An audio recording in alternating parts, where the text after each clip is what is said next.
Hello, and welcome to our study of the book of 1 Corinthians. You know, in our last class, and even in the one before, we started to answer or see Paul's answer to some of the questions that the Corinthian brethren had sent him.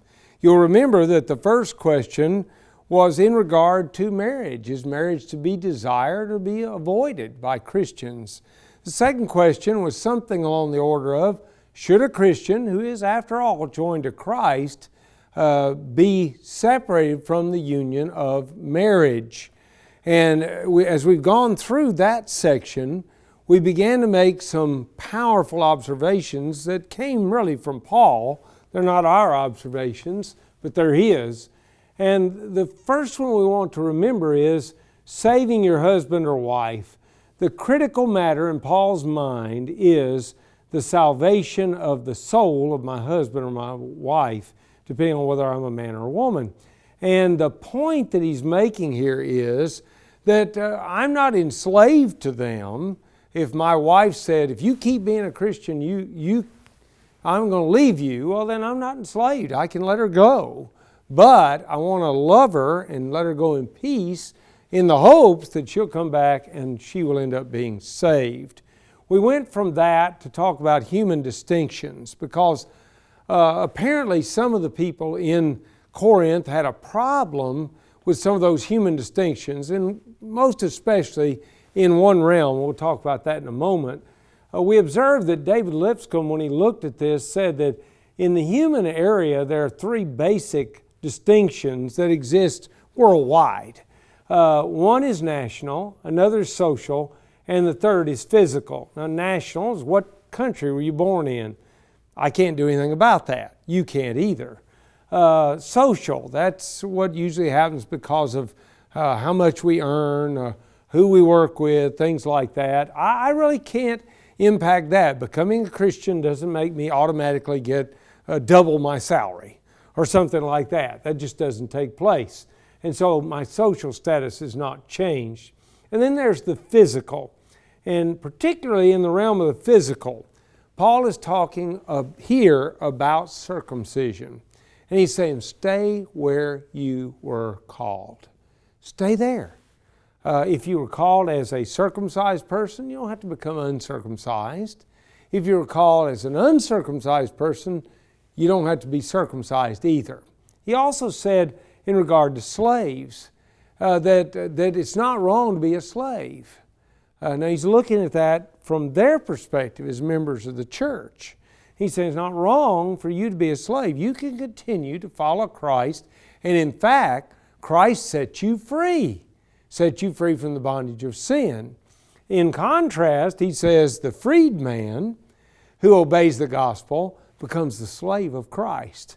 And then he really drives the point home when he says we are bought with a price. We're bought by Christ with His blood offered on the cross of Calvary. Now, immediately after he finishes this discussion, Paul goes into the next question. May I reach heaven's joys, O bright and sun, heart of my heart, whatever befall, still be my vision, O ruler of all. McGarvey thought that the next question went something like this: is celibacy or virginity preferable to marriage? Now, you and I might say, well, in a sense, he's been dealing with this, and yet he's going to get into some specifics that particularly would have been a part of that first century world in Corinth. And so, beginning in verse 25 of 1 Corinthians 7, he wrote this: Now concerning virgins, I have no commandment from the Lord, yet I give judgment as one whom the Lord in His mercy has made trustworthy. We ought to see immediately that Paul is not saying, now this is just my opinion and it really doesn't matter what you think about it. Not at all. Instead, he's saying, I am an inspired man. I've been deemed trustworthy, and so my judgment is something that ought to be weighed. It ought to be considered. Now, we are dealing with judgment, so we want to be careful and not think that some of these things he's going to say are commandments, because they're not commandments, they're judgment. And it's a good judgment. It's based on understanding reality, and God would have given him a tremendous ability to do that. But it still is judgment, and he's going to free them at spots because it is a matter of inspired judgment. And so he goes forward and he says, I suppose that this is good because of the present distress, that it is good for a man to remain as he is. Now, underscore that idea, the present distress. The judgment that Paul is giving here is not a judgment that is based on all times everywhere, but instead it is based on a distress that they are under, or that is immediately coming upon them, and he's trying to save them from pain that they might experience if they don't listen to his judgment. So that's where he's coming from. Listen to him in verse 27. Are you bound to a wife? Do not seek to be loosed. Are you loosed from a wife? Do not seek a wife. We might say it a little bit differently. Are you married? Then stay married. Are you single? Well, don't try to get married. Now remember, everything he's saying is because of the present distress. And we cannot forget that, because as soon as we forget it, we're going to go off into realms that are not where Paul was going. In fact, if you look back in the history of the United States, you'll come to a time in the early 1800s when a religious group called the Shakers were very, very prominent in New York, and then they moved their way on down, sent, as it were, missionaries into Kentucky. And the Shakers believed that if you're going to be a Christian, you need to be celibate. And they may well have seized upon some of these verses. I don't know that for a fact, but it would not surprise me if they did. If they seized upon these verses, they were misapplying them. Paul has said this is because of the present distress. So these judgments are based on what he knew they were going through at that time. If Paul were present today, he might give us a totally different judgment, because he would, through God and inspiration, have known what we were going through at this time, and he could make a good judgment based upon it. So, verse 28, but even if you do marry, you have not sinned, and if a virgin marries, she has not sinned. Nevertheless, such will have trouble in the flesh, but I would spare you. Now, just in case somebody drew the conclusion that Paul was saying in verse 27, do not get married if you're single. In verse 28, he comes right back and says it's not wrong to get married. So there is no prohibition against marriage here. What he is saying is that I'm trying to spare you pain. And we'll talk more about that as he continues to elaborate on this particular discussion. Watch him in verse 29. But this I say, brethren, the time is short, so that from now on, even those who have wives should be as though they had none. To me, the obvious way to look at this is to say the time is short. That is, life is short. And it is. You know, I had an interesting conversation a number of years ago with a woman who was in her 90s. And we were at the funeral home. We were going to be burying her relative, I believe her sister, who was also a very old woman when she died. And I heard that 90-plus-year-old woman make this statement. It seems like only yesterday that I turned 16. I'm not sure that I fully appreciated that when she said it. I understood what she was saying, but I'm not sure I appreciated it. Now, at my current age, I would say I believe I understand it a lot better than I did back then. This life, no matter how long we live it, even if you live to be 90 or 100 or 110, or sometimes the oldest person when they die in the world is 114. If you live to be 114 years old, that's nothing. It passes quickly. It is soon over. Now contrast that with eternity, where you can stack hundreds one on top of another until they reach all the way up to the moon. And when you get through stacking them, you really will not have even started eternity. So the time is short.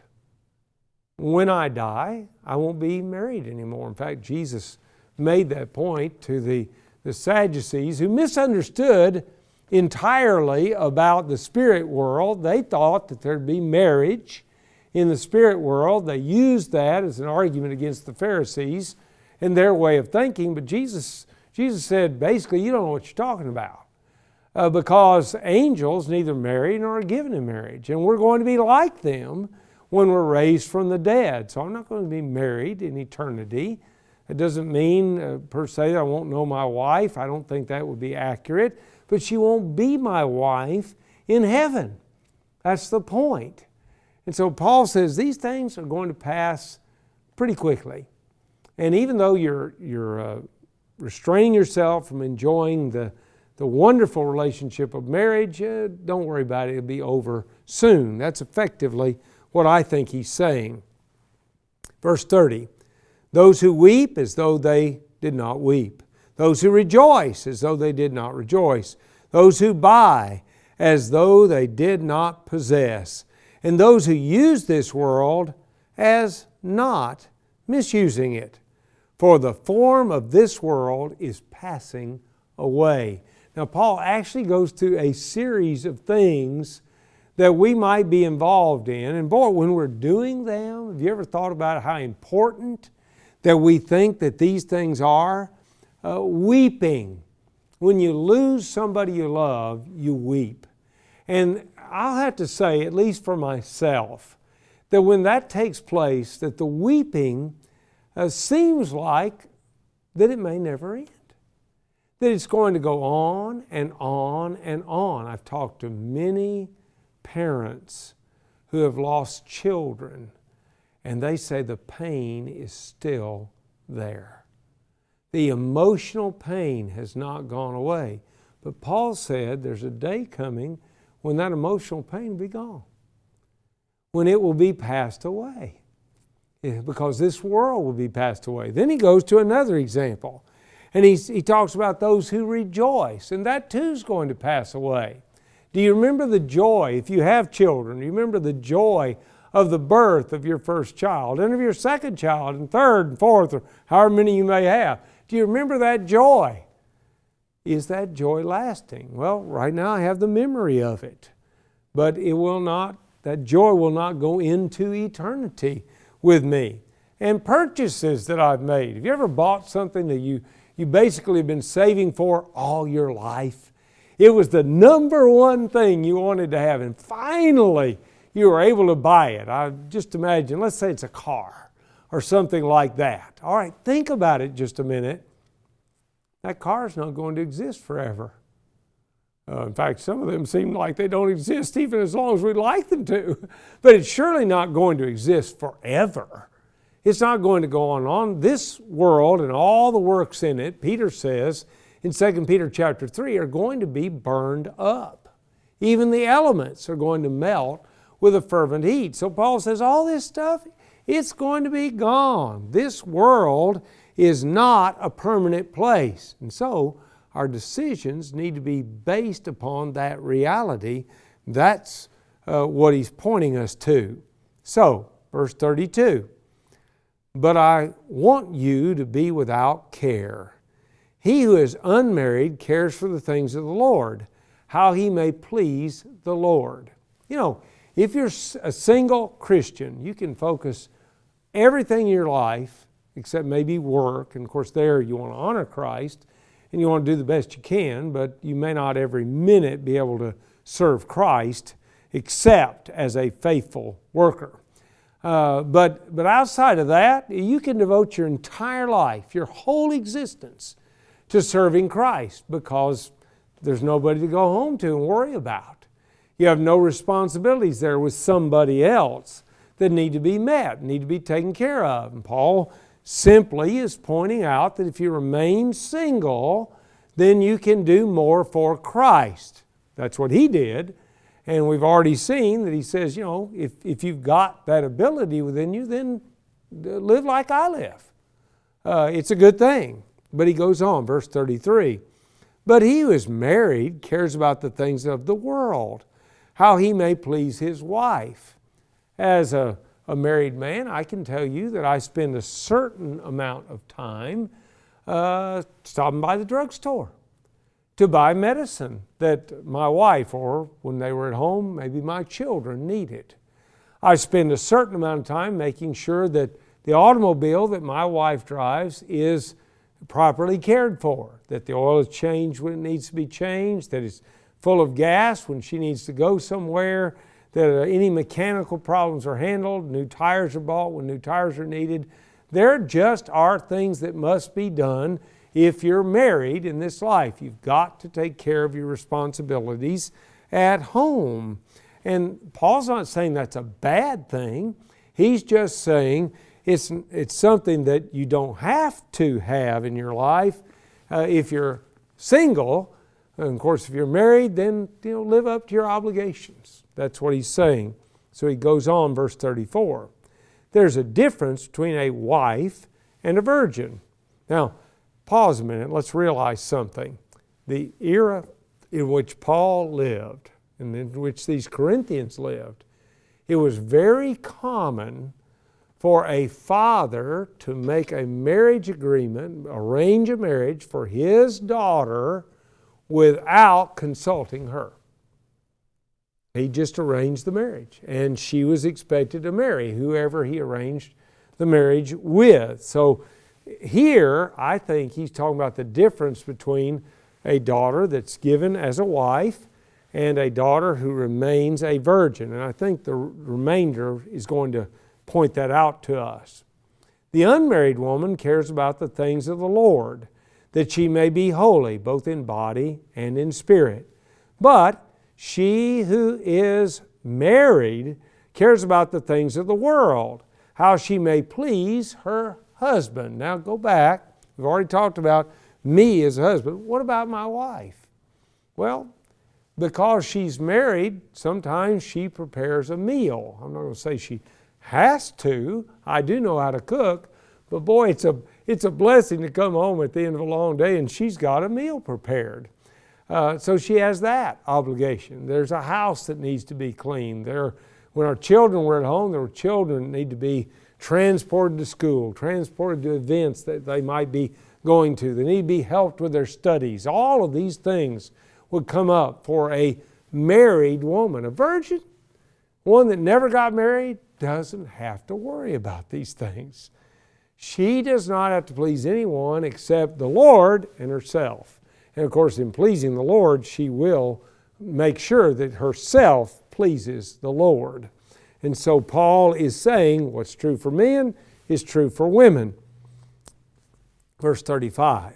And this I say for your own profit, not that I may put a leash on you, but for what is proper, and that you may serve the Lord without distraction. Paul says, I'm not trying to put a leash on you. You can almost see that dog that's anxious to go for the walk, and the owner is holding back as that dog keeps trying to run. Paul says, I'm not trying to keep you from doing what you want to do. He said, what I'm trying to do is to help you be able to serve the Lord without being distracted. And though marriage is a good distraction, it still is a distraction. And that's the point that I think he's making here. Verse 36. But if a man thinks he is behaving improperly toward his virgin, if she is past the flower of youth, and thus it must be, let him do what he wishes. He does not sin, let them marry.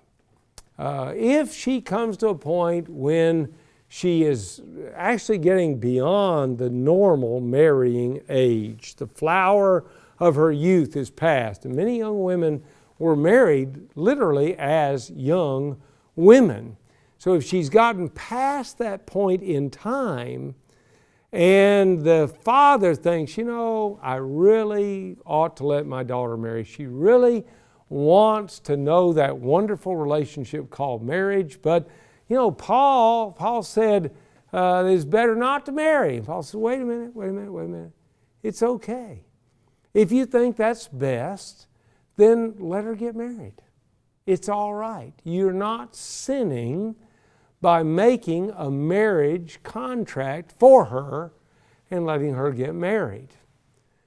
But then he continues, nevertheless, he who stands steadfast in his heart, having no necessity, but has power over his own will, and has so determined in his heart that he will keep his virgin, does well.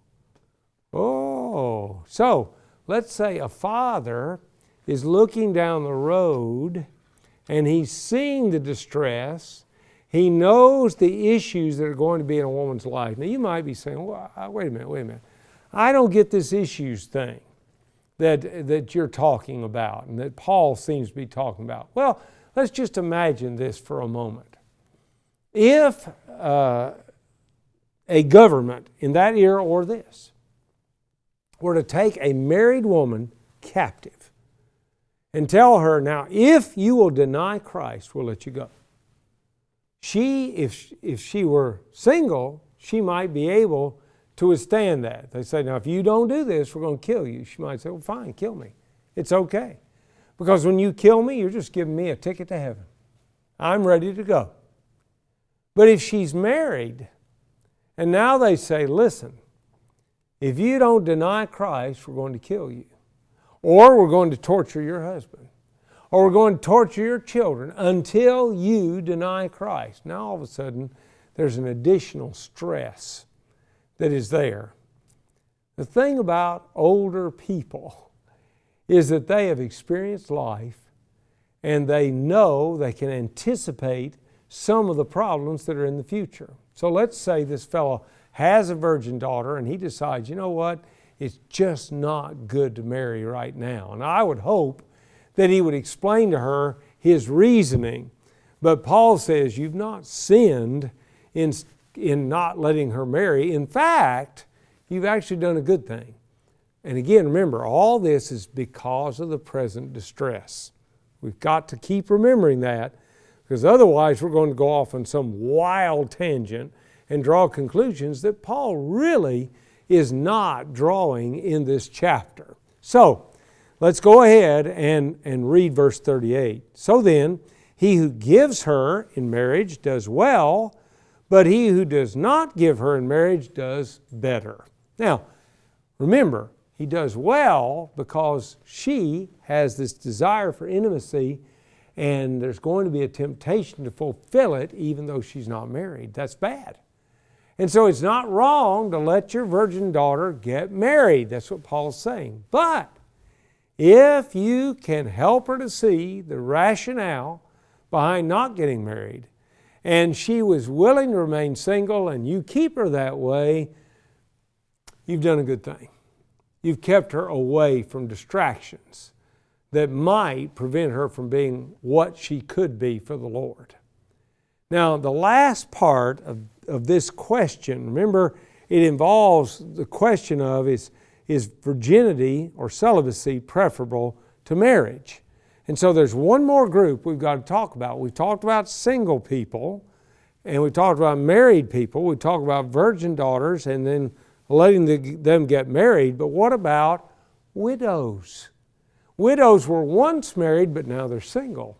So what does Paul have to say about them? Verse 39, a wife is bound by law as long as her husband lives. But if her husband dies, she is at liberty to be married to whom she wishes, only in the Lord. Now, probably there was another question here. And the question, if that's right, McGarvey sees the question as, should widows marry? And Paul answers, first of all, by describing a reality, that as long as her husband is alive, she is bound to her husband. That's interesting, given what we already saw earlier in the chapter. And we need to remember that. Paul talked about that binding in Romans chapter 7. We don't have time to go there right now, but as long as he's alive, she's bound to him as a wife. But then, if her husband dies, she's free. She's at liberty, and she is at liberty to be married. She does not have to remain single, but she is to marry only in the Lord. Now, you can do a lot of reading on this, and there are two possible conclusions here. Guy N. Woods and some of the people that he cited, I believe Arndt Gingrich or some folks like that, said that in the Lord here means a Christian. You must marry a Christian. I'm going to come back there. Don't forget that. I know what they said. But there is another view, and that is that this same expression, in the Lord, is used in reference to children obeying their parents in Ephesians chapter 4, and Ephesians 6, verse 4. And there you will see that surely it doesn't mean children obey your parents as only as long as they're Christians. Surely that's not what it means, but instead, as long as they're asking you to do things in accord with the Lord's will. And that's where I think we go here. Now, what is the will for Christians? I think the answer is 2 Corinthians chapter 6, that the will for Christians is that we not be bound or yoked together with unbelievers. And so we end up in the same place. I just want to be careful about how we treat the text. Verse 40, but if she is happier, if she remains as she is, according to my judgment, and I think I also have the Spirit of God. So he says, if she's okay with remaining single, if she can be happy there, if she can live the Christian life, he thinks that it would be better for her. And he really doesn't say, I think I have the Spirit of God. Really, the meaning of the original would be more like, I know I have the Spirit of God. My judgment is acceptable to Almighty God because the Holy Spirit is helping guide me in this. So, when you think about single or married, the answer that Paul gives is, due to the coming distress or the current distress, the best thing to do is to remain single if you can. But it's not sinful to get married.